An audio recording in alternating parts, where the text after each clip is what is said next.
মাফ করে দিবেন। আজকে অনেকদের সাথে অনেকদিন পরে দেখা করেছি, গলা বসে গেছে। আপনারা যারা সাংবাদিক ভাইরা এসেছেন সকলেই জানেন গতকাল রাত 12টার পরপর আমরা যতটুকু জেনেছি আমার বাবা সালাউদ্দিন কাদের চৌধুরীকে হত্যা করা হয়েছে। আপনাদেরকে বলে দিতে চাই যে গতকাল রাত্রে যেই ঘটনাটা হয়েছে, একজন নির্দোষ লোককে হত্যা করা হলো।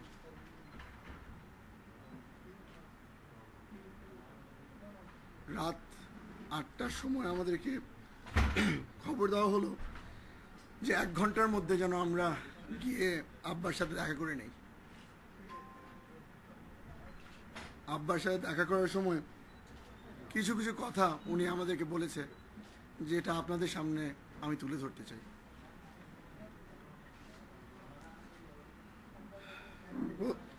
প্রথমেই বলে দেই যে এই উদ্যোগটা আমরা নিয়েছি আপনাদের সাথে কথা বলার জন্য, যেহেতু আপনারা চিটাগংয়ের মানুষ এবং আমার বাবার রাজনৈতিক ক্যারিয়ারে উনি বারবার বলে এসেছে যে উনি বাংলাদেশের রাজনীতিবিদ, তবে উনি চট্টগ্রামের ছেলে। আমরা যখন ওনার সাথে দেখা করি আপনারা সকলেই জানতে চান যে এই নাটক যেটা সরকার করলো, এখনো করছে, যে সালাউদ্দিন কাদের চৌধুরী প্রাণ ভিক্ষা চেয়েছে, ওই জিনিসটা আমি আজকে স্পষ্ট করে দিতে চাই। আমাদের সরকারের পক্ষ থেকে হোম মিনিস্টার সাহেব বোধহয় বলেছে যে কনফার্ম করেছে যে সালাউদ্দিন কাদের চৌধুরী প্রাণ ভিক্ষা চেয়েছে। আজকে ওনাকেও হয়তো বা আমি কিছু ইনফরমেশন দিব। সালাউদ্দিন কাদের চৌধুরীর হত্যার 3 ঘন্টা আগে ওনার পরিবারই ওনার সাথে দেখা করেছে। তো সঠিক ইনফরমেশনটা বোধহয় আমাদের কাছেই আছে। আব্বাকে দেখা করে আমরা ওনাকে জিজ্ঞেস করেছি যে উনি কি প্রাণ ভিক্ষা চেয়েছেন নাকি না। স্পষ্টভাবে উনি আমাদেরকে বলেছে যে সালাউদ্দিন কাদের চৌধুরীর বিশ্বাস যে ওনার মাথা যদি কারো কাছে নামে, ওটা রব্বুল আলমিনের কাছে নামবে। কোনো ব্যক্তির কাছে উনি মাথা নিচু করে ক্ষমা বা ভিক্ষা চাইবেন না। একজন নির্দোষ মানুষ কোনো সময় বলতে পারে না যে আমাকে ক্ষমা করে দাও। উনি যেই কথা আমাদেরকে বলেছিল সেটা হচ্ছে গিয়ে এই সরকার ওনাকে মেরে ফেলার পর কত কত নাটক করবে, কত ধরনের কাগজ আবিষ্কার করবে, ওটা তোমরা নিজেরাই দেখবা। আজকে বলা হচ্ছে যে একটি মার্সি পিটিশন সরকারের কাছে আছে, তবে হোম মিনিস্টার সাহেব বলে দিয়েছে যে এটা টপ সিক্রেট। এটা হঠাৎ করে যেই জিনিসটা হোম মিনিস্ট্রিতে যাওয়ার কথা, ল মিনিস্ট্রিতে যাওয়ার কথা, প্রেসিডেন্ট সাহেবের কাছে যাওয়ার কথা, এই জিনিসটা হঠাৎ করে টপ সিক্রেট হয়ে গেল কেন আমরা বুঝে পাচ্ছি না। লুকাচুরি তো চলছে, আপনারা দেখছেন। এই বিষয় ছাড়াও আমার বাবা আমাকে কিছু কিছু কথা বলেছে দেশবাসীর জন্য এবং চট্টগ্রামবাসীর জন্য। আমাদেরকে বলেছে যে বাংলাদেশের মানুষকে সরকার বেশি দিন পোকা বানাতে পারবে না। এই রায় একদিন না একদিন বাংলাদেশের মানুষ রিজেক্ট করবে। আপনারা জানেন চট্টগ্রামের নেতা হিসাবে সালাউদ্দিন কাদের চৌধুরী পরিচিত। উনি চট্টগ্রামের মানুষের জন্য একটি ছোট্ট একটি কথা বলেছে আমাকে। বলল, ৩৩ বছর রাজনীতি করেছি, যেই ভালোবাসা চট্টগ্রামের মানুষের থেকে পেয়েছি, যেই সম্মান চট্টগ্রামের মানুষের থেকে পেয়েছি, যদি আমার পক্ষে সম্ভব হতো আমি আমার কলজাটা তাদেরকে দিয়ে দিতাম।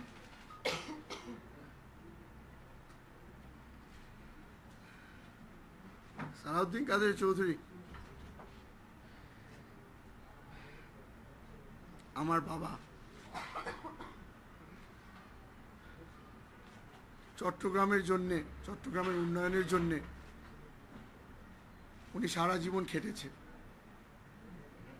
আজকে চট্টগ্রামের মানুষ প্রমাণ করে দিয়েছে যে তারা সালাউদ্দিন কাদের চৌধুরীকে কত ভালোবাসে।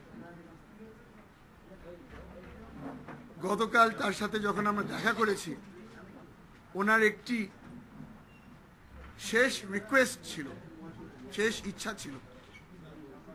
উনি আমাদেরকে বলেছিল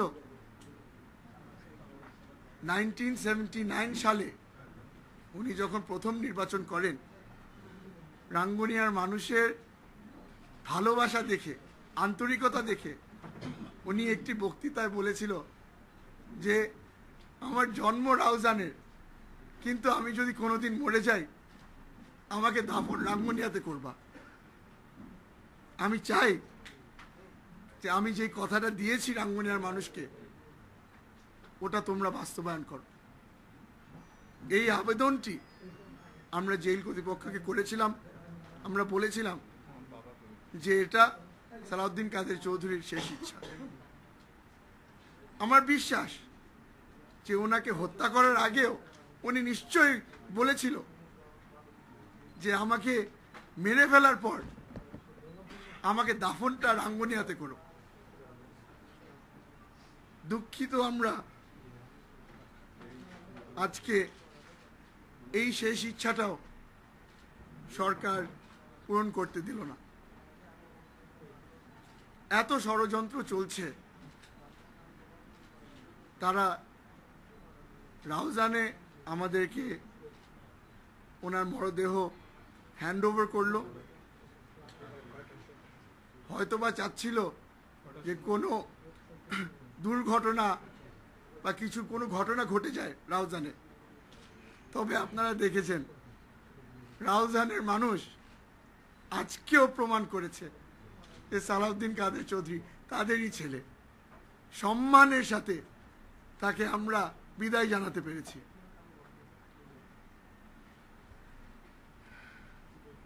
আমার বাবার সাথে যখন আমরা দেখা করি কিছুদিন আগে, উনি আমাদেরকে কিছু ইনস্ট্রাকশন দিয়েছিল।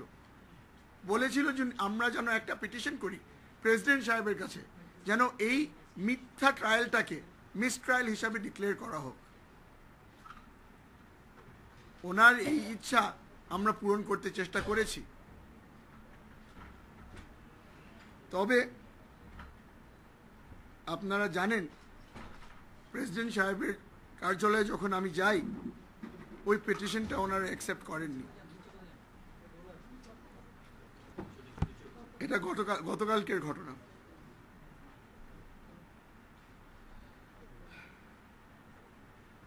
আপনাদেরকে আমার পরিবারের তরফ থেকে বলতে চাই, তার ছেলে মেয়ের তরফ থেকে আমি বলতে চাই, আমার ভাই বোনদের তরফ থেকে বলতে চাই, আমরা আজকে আমাদের বাবা হারিয়েছি। তবে আপনারা বোধহয় সকলেই একমত হবেন যে বাংলাদেশ আজকে একটি অনেক বড় সম্পদ হারিয়েছে। সালাউদ্দিন কাদের চৌধুরীকে কোনো সময় কেউ রিপ্লেস করতে পারবে না। চট্টগ্রামের মানুষকে আমি আজকে ধন্যবাদ জানাতে চাই ওনাদের আন্তরিকতার জন্য, ওনাদের ভালোবাসার জন্য। আমরা যতই চেষ্টা না করি, আমরা কোনো সময় সালাউদ্দিন কাদের চৌধুরী হতে পারবো না। তবে চেষ্টা চালিয়ে যাব যেন আমরা চট্টগ্রামের মানুষের পাশে দাঁড়াতে পারি। আপনাদের থেকে দোয়া চাচ্ছি, চট্টগ্রামের মানুষের থেকে দোয়া চাচ্ছি। ইনশাআল্লাহ ওনাদের দোয়ায় একদিন সত্যিটা প্রকাশ হবে। একদিন পুরা বাংলাদেশ একসাথে বলবে সালাউদ্দিন কাদের চৌধুরী নির্দোষ ছিলেন। আশা করি আপনারা আমাদের সহযোগিতা করবেন। আশা করি বাংলাদেশের মানুষ সজাগ হয়ে যাবে এবং বলবে যে সালাউদ্দিন কাদের চৌধুরীকে মার্ডার করা হয়েছে। আজ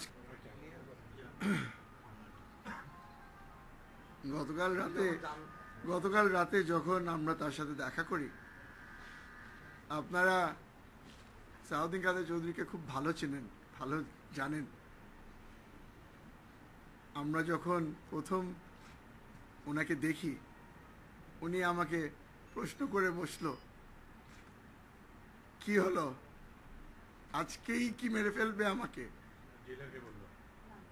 হাসতে হাসতে বলল, জানতাম এরকমই কিছু ঘটাবে। মুখে হাসি, ওনার চেহারা দেখে বোঝা যাচ্ছিল যে পরিবারকে দেখে উনি কতটাই খুশি ছিল। এক পর্যায়েও দেখে মনে হয়নি যে ওনার মধ্যে কোনো ভয় আছে। উনি আমাদেরকে সাহস দিয়েছে, আমাদেরকে বারবার করে বলেছে যে দেশের জন্যে জান দিয়ে দিতে সবসময় প্রস্তুত ছিলাম। ওনাকে যখন জিজ্ঞেস করলাম যে প্রাণ ভিক্ষা কি চেয়েছো, হাসতে হাসতে বলল, এই 6 ফুট 2 ইঞ্চি লম্বা মানুষ কারো কাছে মাথা নিচু করবে না। তোমাদের কি মনে হয় আমি কি এরকম কোনো কাজ করতে পারি? দেশের মানুষ এটা বিশ্বাস করে না। সালাউদ্দিন কাদের চৌধুরীর মতো মানুষ প্রাণ ভিক্ষা চাইবে।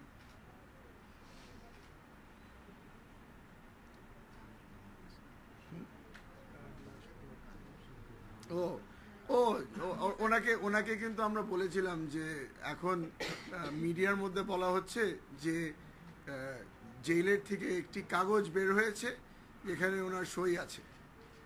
তো উনি আবারও হাসতে হাসতে, ওনার যেই স্টাইল, হাসতে হাসতেই বলল, এই সরকার কত কত কাগজ বানাবে তোমরা এখন দেখবা, আমার তো আর সুযোগ হবে না। আর কোনো প্রশ্ন থাকলে আপনারা করতে পারেন। আমরা যেটা জেনেছি যে উনি বিচারটা রিভিউ করার জন্য প্রেসিডেন্টের কাছে 49 অনুচ্ছেদ অনুযায়ী একটা চেয়েছিলেন। আমি একটু আমার ভাতিজাকে সাহায্য করতে চাই। আমি একটু আমার আজকে গায়েবানা জানাজা হয়েছিল আমার বাবার জন্য চিটাগং প্যারেড মাঠে। প্রমাণ করে দিয়েছে জনগণ তারা সালাউদ্দিন কাদের চৌধুরীকে কতটা ভালোবাসে। অনেক সম্মান দিয়েছে আমাদেরকে।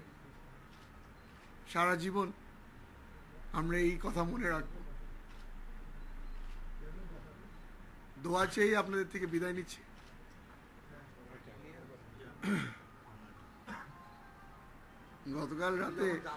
গতকাল রাতে যখন আমরা তার সাথে দেখা করি, আপনারা সালাউদ্দিন কাদের চৌধুরীকে খুব ভালো চেনেন, ভালো জানেন। আমরা যখন প্রথম ওনাকে দেখি, উনি আমাকে প্রশ্ন করে বসলো, কি হলো, আজকেই কি মেরে ফেলবে আমাকে? হাসতে হাসতে বলল, জানতাম এরকমই কিছু ঘটাবে। মুখে হাসি, ওনার চেহারা দেখে বোঝা যাচ্ছিল যে পরিবারকে দেখে উনি কতটাই খুশি ছিল। এক পর্যায়েও দেখে মনে হয়নি যে ওনার মধ্যে কোনো ভয় আছে। উনি আমাদেরকে সাহস দিয়েছে, আমাদেরকে বারবার করে বলেছে যে দেশের জন্যে জান দিয়ে দিতে সবসময় প্রস্তুত ছিলাম। ওনাকে যখন জিজ্ঞেস করলাম যে প্রাণ ভিক্ষা কি চেয়েছো, হাসতে হাসতে বলল, এই 6 ফুট 2 ইঞ্চি লম্বা মানুষ কারো কাছে মাথা নিচু করবে না। তোমাদের কি মনে হয় আমি কি এরকম কোনো কাজ করতে পারি? দেশের মানুষ এটা বিশ্বাস করে না। সালাউদ্দিন কাদের চৌধুরীর মতো মানুষ প্রাণ ভিক্ষা চাইবে।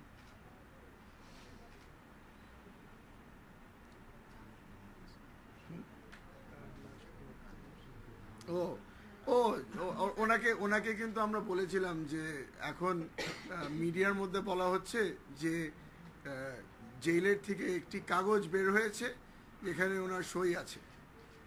তো উনি আবারও হাসতে হাসতে, ওনার যেই স্টাইল, হাসতে হাসতেই বলল, এই সরকার কত কত কাগজ বানাবে তোমরা এখন দেখবা, আমার তো আর সুযোগ হবে না। আর কোনো প্রশ্ন থাকলে আপনারা করতে পারেন। আমরা যেটা জেনেছি যে উনি বিচারটা রিভিউ করার জন্য প্রেসিডেন্টের কাছে 49 অনুচ্ছেদ অনুযায়ী একটা চেয়েছিলেন। আমি একটু আমার ভাতিজাকে সাহায্য করতে চাই। আমি একটু আমার পিটিশন করেননি? জাস্ট এ মিনিট, আপনি একটু বলেন যে না না, অনেক ভালোবেসেছেন তাকে।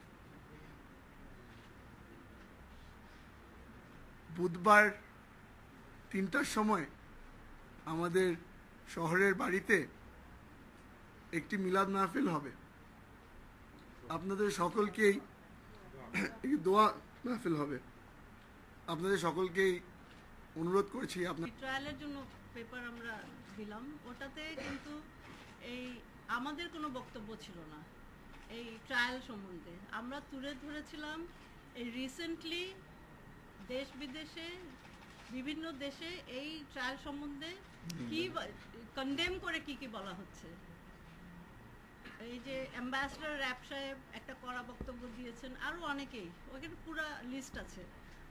ওইটা ধরে আমরা প্রেসিডেন্টের কাছে রিট্রায়ালের জন্য একটা অ্যাপ্লাই করেছি। Gist of it is that.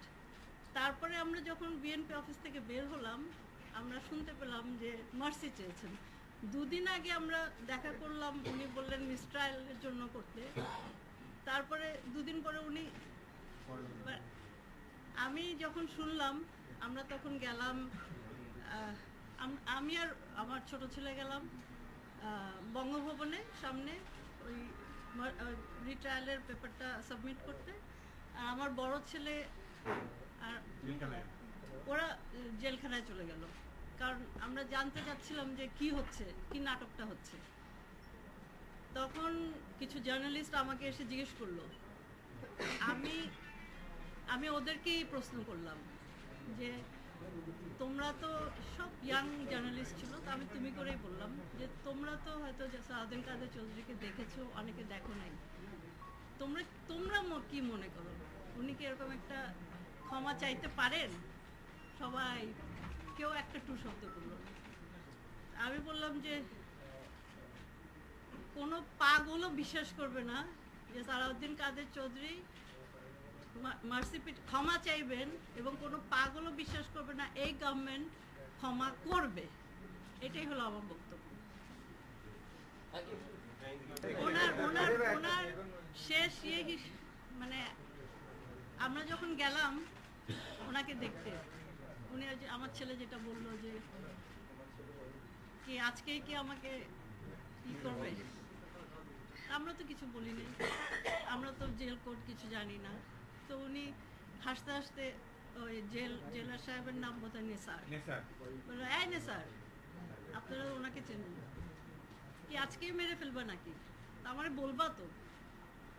তো ও হাসতেছে, আরে আপনি দেখা করেন না স্যার। উনি বললেন আমারও তো একটা মেন্টাল ইয়ে আছে, আমি গোসল করব, আমি মেন্টালি প্রিপেয়ার্ড হব। মানে ইট ওয়াজ সো ইজি। উনি একটুও ভয় পান না, ওনার মুখের কোনো এক্সপ্রেশন চেঞ্জ হয় নাই। আমরা মনে হয় ওনার সাথে গল্প করে আমরা ওনাকে বিদায় দিয়ে আসলাম। এরকম আমি জানি না আর কেউ এরকমভাবে তার ফ্যামিলিকে বা ফ্যামিলি তার বাবাকে বিদায় দিতে পেরেছে নাকি। এর থেকে আমি বেশি কিছু বলতে চাই না। The mistrial should be reviewed না, and declared it was a mistrial. declared It was a mistrial. void, and a new trial should start for him. ওই কাগজটা কিন্তু আমরা দিয়েছিলাম। এই ওরা কাগজটা বাবা দেয়। On এটা behalf রাষ্ট্রপতি of Salahuddin Khan, ওটা হ্যাঁ, আমরা দিয়েছি। এটা আমরা দিয়েছি। and এটার সঙ্গে আমাদের পার্টি সরাসরি জড়িত ছিল। এটা পরিবার এবং জাতীয়তাবাদী দল দুজনে মিলেই সাংবাদিক সম্মেলনের মাধ্যমে রাষ্ট্রপতির কাছে এই আবেদনটি জানিয়েছিল যে declare the trial a mistrial or void and a new trial should be held. না ওটা তো উনি বলেছে যেটা রিসিভ করে নাই প্রেসিডেন্ট। না আমরা এটা সাংবাদিক ওটা গণমাধ্যমকে আমরা দিয়ে দিয়েছি।